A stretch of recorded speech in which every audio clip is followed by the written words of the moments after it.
Hi friends, మనం పప్పు దోసకాయ వండుకుందాం అండి. ఒక దోసకాయ కట్ చేసి పెట్టుకున్నాను. అలాగే కందిపప్పు శుభ్రంగా కడిగి తీసుకున్నానండి. 3 పచ్చిమిరపకాయలు కోసుకొని పెట్టుకున్నాను. 2 టమాటాలు కోసి పెట్టుకున్నానండి. కొంచెం చిటికెడు పసుపు వేసానండి. 1 స్పూన్ కారం వేసానండి. 2 గ్లాసులు వాటర్ పోసుకుంటున్నానండి. ఇప్పుడు నేను కట్ చేసి పెట్టుకున్నాయన్నీ కుక్కర్లో వేసుకుందామండి. టమాటా, పచ్చిమిరపకాయ, దోసకాయ మొత్తం కట్ చేసి పెట్టుకున్నాను కదా, మొత్తం అన్నీ కుక్కర్లో వేసి కలిపి పెట్టుకున్నానండి. కొంచెం సాల్ట్ అండి, మనం అయిపోయిన తర్వాత మళ్ళీ వేసుకోవచ్చండి సాల్ట్. Stove on చేసుకున్నాండి. ఇప్పుడు మూత పెట్టుకుందాం. చాలా అంటే చాలా స్పీడ్గా అయిపోద్దండి. మాకైతే 1 విజిల్కి సరిపోద్దండి. అయిపోయిందండి పప్పు ఆల్రెడీ. గిన్నె పెట్టుకుని స్టవ్ ఆన్ చేసుకుందామండి. పోపు వేసుకోవాలి కదా.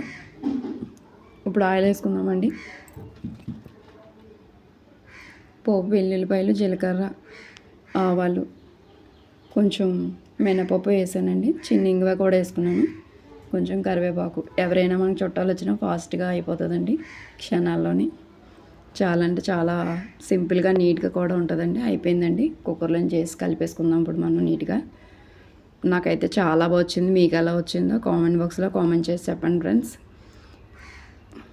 చూస్తున్నారు కానీ లైక్ చేయట్లేదు, షేర్ చేయట్లేదు, సబ్స్క్రైబ్ కూడా చేయట్లేదండి. ప్లీజ్ ఫ్రెండ్స్ చేయండి ఫ్రెండ్స్.